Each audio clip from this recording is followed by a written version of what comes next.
Morning guys, I'm Dave Canterbury with Self-Reliance Outfitters at Pathfinder School, back out here at the Pathfinder classroom. Part 2 of our video from yesterday, we talked about some projects that we do here at the Pathfinder School, why we do those projects, and I thought we'd kind of step through some of those things progressionary, like we do here at the school as we're teaching.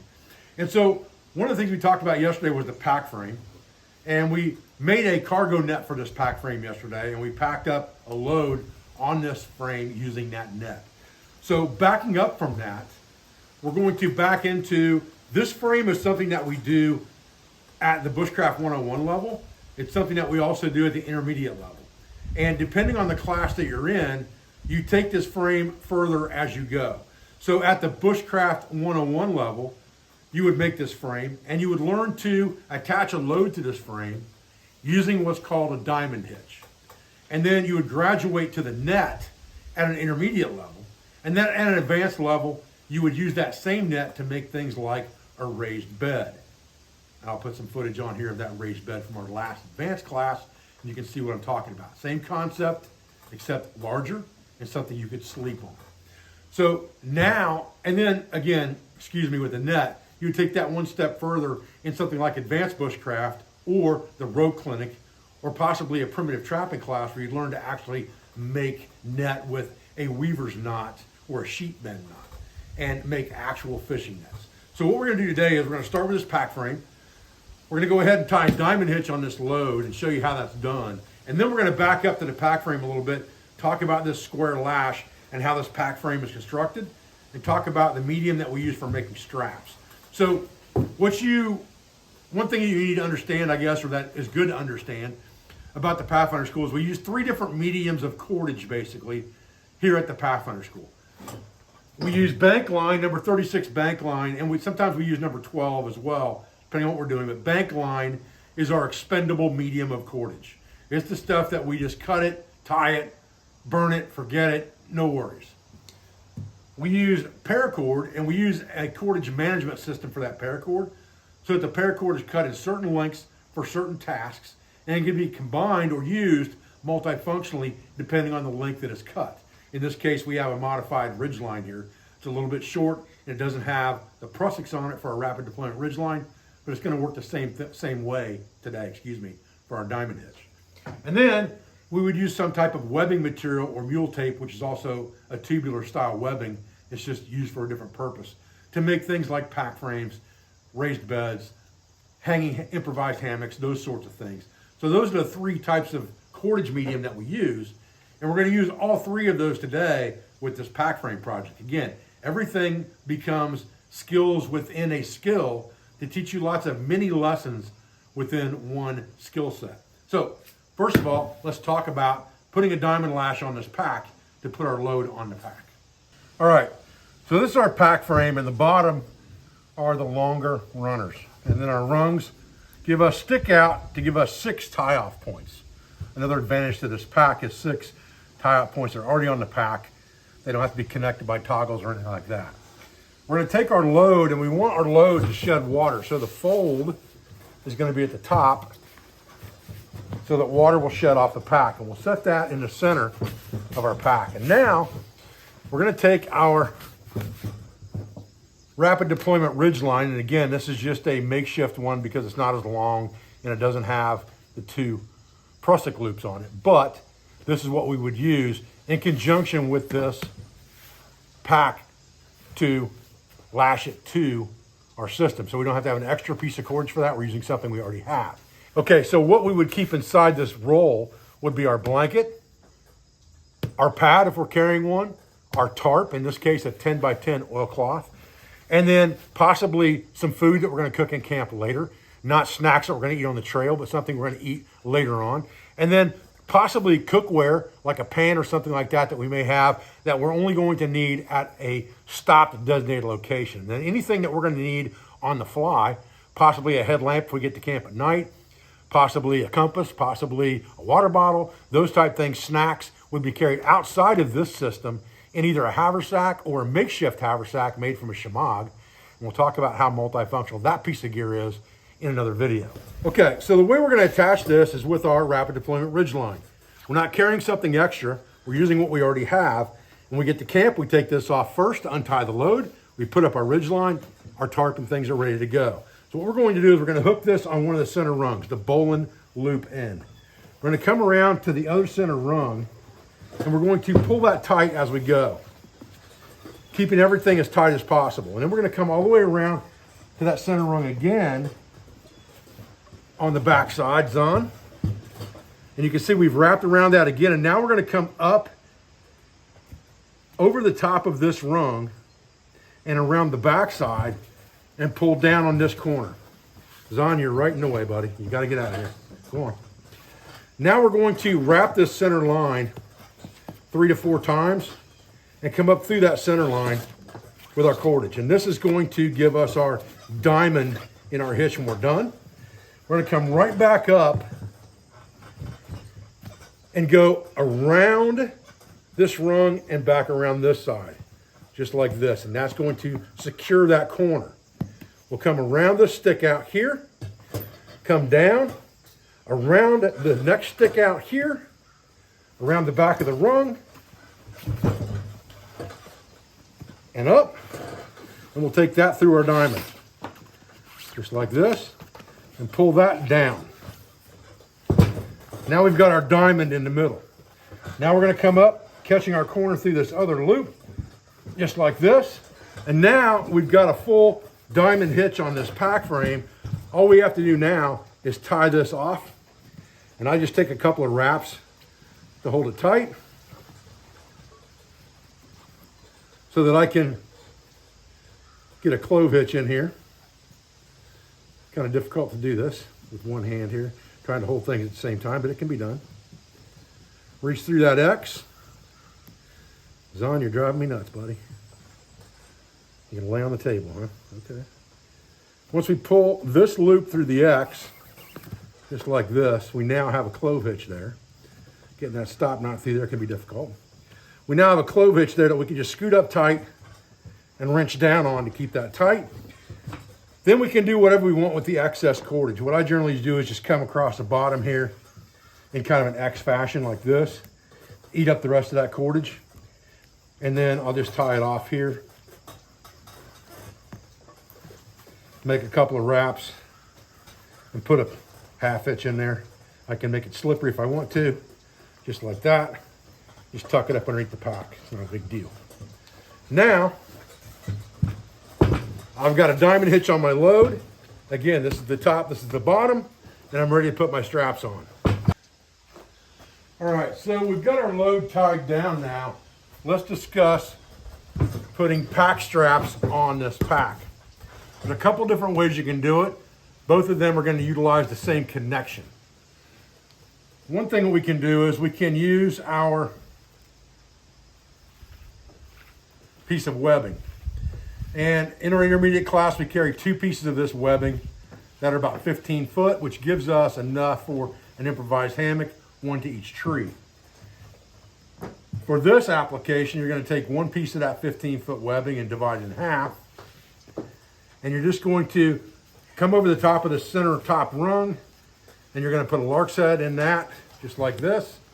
Again, you're using, everything's multifunctional. And that becomes your 2 straps. And what you would do is you would put this on your back and come around underneath here and underneath here. And this becomes your waist strap, and this becomes your shoulder straps at that point. Now, you can do the same thing with this. If you don't have webbing, you can do the same thing with 2 shamags. And I've just taken 2 shamags here and tied a square knot in that shamag. And I'm just going to push that square knot underneath and pull it out enough that I can get the tails through, just like this. 1 tail on each side.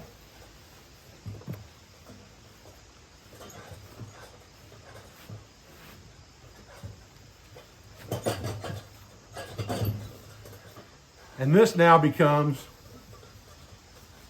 my shoulder and waist straps. Actually connected the exact same way. And this is going to give you more padding depending on the load you've got, and obviously, than strapping will. But that gives you 2 different options. You could use rope for this the same exact way. If that's all you had was rope, It's not a problem to use the rope either. And when you're done, the good thing about the square knot is it's easy to get it undone. So that if you need those shemags in camp, you now have those shemags taken apart to be used as well. Now this web strapping is probably easier to visualize. So putting on this pack, you would take this web and separate it, put the load across your back like this, come around these two bottom rungs, here and here, adjust the load on your back for height and comfort, come around, and if you've got extra, you can wrap twice. If not, just wrap once. Give yourself some kind of a quick release knot here, if you can. It could even just be a shoelace knot like a bow. It's not going to make a big difference. And just tuck the ends in someplace so that you don't have a bunch of tags hanging around. Now, if this becomes a problem for you, you can always attach a piece of paracord here to give yourself a chest strap as well. But if you build this pack frame correctly and you have it sitting on your body correctly, it's very comfortable to carry, and you're not going to put a heavy load on here anyway, unless you're carrying game or something out of the woods, then the load may become heavy. But with something like this, you're talking about less than 20 pounds. Okay, let's talk now about the construction of this pack frame. Basically, you have 3 rungs, 2 uprights. You want to measure these for your torso, whatever's most comfortable for you. This frame's probably 3 years old, got a little bit of cracking in it. The wood shrunk up so the notches are not as tight as they were when it was new. But this is arrow wood, and arrow wood is a very good construction wood for things like this. We use a lot here at the Pathfinder School. It's a very prolific species. You're not going to decimate it very easy cutting it down. Like I said, it grows like a weed. So what we're going to use to connect these together once we've notched them is we're going to use a square lash. And we only need lashings or wrappings. We don't need frappings. Frappings are what go in between the lashings to tighten them up. And if this were sitting on top of here with no notch, it would give you a much tighter lash to put those frappings in there. But because you have a notch, you have no need for the frappings because you're holding everything here and here, and you're keeping that locked in by having a square notch underneath here and a square notch here that will interlock. So a square lash always starts and ends with a clove hitch. So the first thing we need to do is we need to create a clove hitch, and we can do that a couple ways. If we want to make loops big enough to fit over the rung, we can just make a pair of loops, put one behind the other, put those loops over the top of that rung and slide them up to the top, just like this, and we've created that clove hitch. And now we can work it down to this stop knot if we want to, just by ratcheting back and forth on it until it works up to that stop knot, and it's not going to go anywhere. And so we're going to push that straight up against at the edge of our notch. And then we're going to go from there over the top of this rung and then underneath the upright, just like that. And then over the top again here and underneath, keeping those lined up with each other. Now, once you've come around with this, again, you're going to come over the top. Now, when I get to this point, generally what I would do is I would take my knife or a toggle and I would pull on that line and make sure everything is good and tight and dressed up before I moved on. Then I would go over the top here again, underneath here again, keeping all of those lashings dressed and tight, over the top of this, and then again under this. And that gives me 2 complete wraps around. And now I'm going to do the same thing. I'm going to wrap a toggle in here or a frapping stick or my knife, and I'm going to yank down on it. Come over the top a 3rd time, come around the back a 3rd time, over the top of this rung a 3rd time, and then back around a 3rd time again. And then I'm going to tie another clove hitch right behind that one, right here, just like this. So I'm going to make an X in the line like this. So I've got an X, and I'm going to take all of this tag into the line through that X here and here. Sometimes you just kind of have to manipulate your cordage a little bit to get that to happen. And then once I get that, I'm going to butt it up against the other one. And again, I'm going to grab that knife or that toggle, and I'm gonna crank down on that thing as hard as I can to get that tight. And if I wanna make sure that's never gonna go anywhere, I'm just gonna come up here and put a stop knot in here and back it right up against that knot, kind of like we did with our reef knots yesterday, just to make sure nothing's gonna slip. Then I can cut this tag end off, and I can either melt it back or just leave it lay. Just like that. And now I have a complete square lash on this frame. Now you can also start this square lash with a timber hitch if you want to, and come across the top diagonally and end with a clove hitch. I find it easier myself and more neat to just start with a clove hitch and end with a clove hitch. Ideally, if that clove hitch ended up here, it would be better. But again, it's not a necessity on something like this.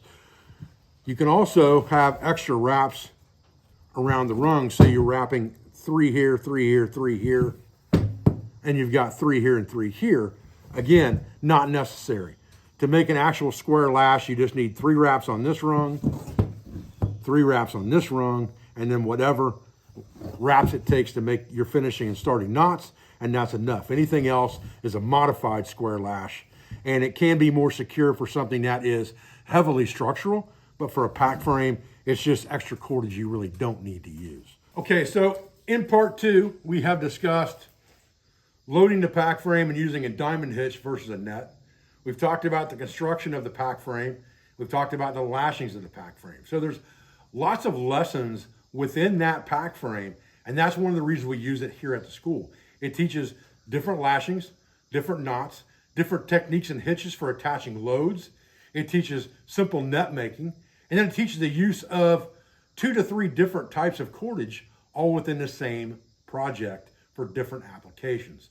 It also shows the multifunctionality of lots of these things. Whereas we use our ridge line to make our shelter, we can also use it to attach our load. Whereas we use something like webbing to possibly make an improvised hammock with that tarp, we can also use it for straps on our pack as well. So all of these things are conducive to not carrying as much stuff and being able to do a lot with what you have. Guys, I appreciate you joining me for this video today. I thank you for everything you do for our school, for our family, and for our business. Well, our sponsors, Structures, Affiliates, and Friends. If this video goes well, like the first part of this video did, I'll start talking about some of the other projects and maybe breaking them down a little bit that we do out here at the Pathfinder School in different courses. And we'll see how that goes, and we'll make a mini series out of that. Guys, I appreciate your views. I'll be back as soon as I can. Thanks.